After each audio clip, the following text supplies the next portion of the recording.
ठीक है ना। तो वैसे लेंस कबूतर का ना बहुत ज़्यादा अच्छा होना चाहिए। जो काला तिल होता है ना, इसमें भी इंसान की शक्ल नज़र आती है कबूतर की ना। हम आँख देखते हैं ना, तो हम जो काली पुतली होती है ना, उसको हम बड़े गौर से देखते हैं कि इसके अंदर हमारी शक्ल नज़र आ रही है कि नहीं, कि कबूतर का लेंस कितना अच्छा है। सलीम खान यादी उस्ताद मोहतरम, जिसकी दुम के ऊपर 2 कांटे हों वो कैसा होगा? 2 कांटे होंगे वो पट्टी वाला होगा, और जिसका 1 कांटा होगा वो हाई फ्लायर होगा।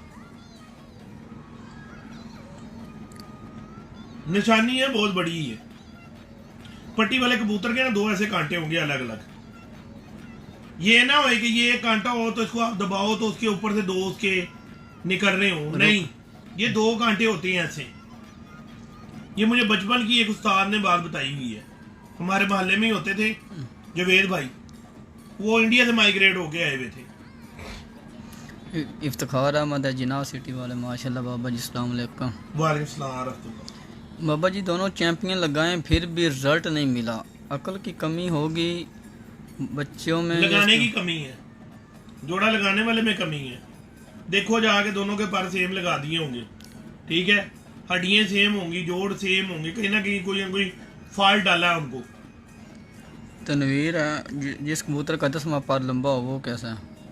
10वां पर यार मुझे नहीं पसंद, क्योंकि कुदरत ने एक निज़ाम रखा है, जिस तरह के कबूतर के पर होते हैं ना, उस तरह की ही रब उसको हड्डी देता है।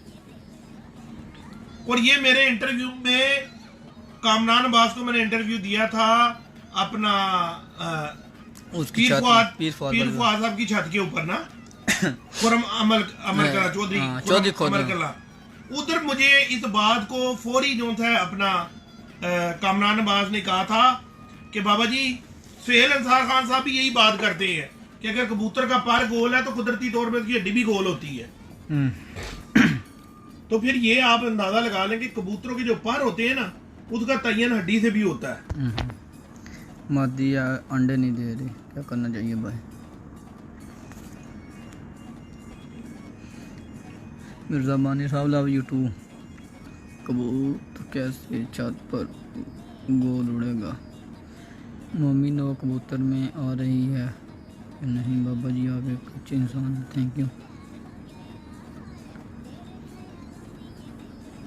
बाबा जी किसी का एक्सपीरियंस बता दो जो आपका सबसे ज़्यादा ग्रेट प्लेयर है जिसको आपने देखा हो, प्लीज़ इस बात का आंसर ज़रूर दीजिए। इंडिया से है लखविंदर सिंह। यार बहुत है, बहुत है, एक थोड़ी है। ये तो आप लोगों की अपनी परख होनी चाहिए, आप किससे क्या इल्म लेते हो। सब अच्छे प्लेयर हैं।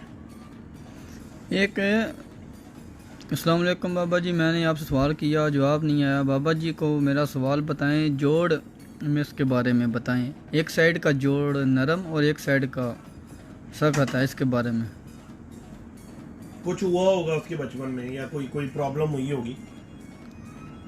जोड़ एक ही तरह के होते हैं, किसी ने ज्यादा दबा दिया होगा पकड़ते हुए, चेक करते हुए, कोई ना कोई उसमें पंगा उड़ के आगे बैठते हुए लग गया होगा कबूतर, उसकी वजह से भी जोड़ थोड़ा सा हिल जाता है अपनी जगह से। वो फिर जब आप जोड़ों को उसकी जोड़ों पे उंगली लगाओगे ना, तो एक जोड़ ऐसे लगेगा जैसे टूटा हुआ या नरम है। ये कोई ऐसी बात नहीं है खास इसमें। उड़ने वाला कबूतर जोड़ों में लगा सकते हैं? जी ज़रूर लगा सकते हैं। लकवे में कबूतर सुस्त हैं, लकवे में है और कबूतर सुस्त हैं, एक मेडिसन।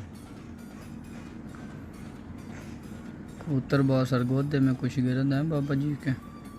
हाँ जी, क्यों नहीं है। सरफराज दूर साडा किधर दा बब्बर शेर।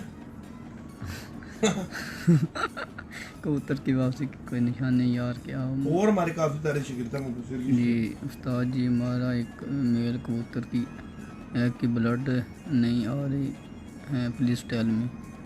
एग्स में हाँ वो आ नहीं रही, वो तो नहीं आ रहा। हाँ हाँ, इसकी मूवी बना के डालेंगे यूट्यूब पे ना, इंशाल्लाह ज़रूर डालेंगे। आप लोगों सारे से यार एक ही रिक्वेस्ट है कि जो है उसको सब्सक्राइब करो ज़्यादा से ज़्यादा, 1000 तो कम से कम उसके अंदर सब्सक्राइबर हो जाए ना जल्दी से, तो ताकि हम मूवियाँ डालने शुरू करें, आप लोगों को उसमें फ़ायदा हो जाएगा।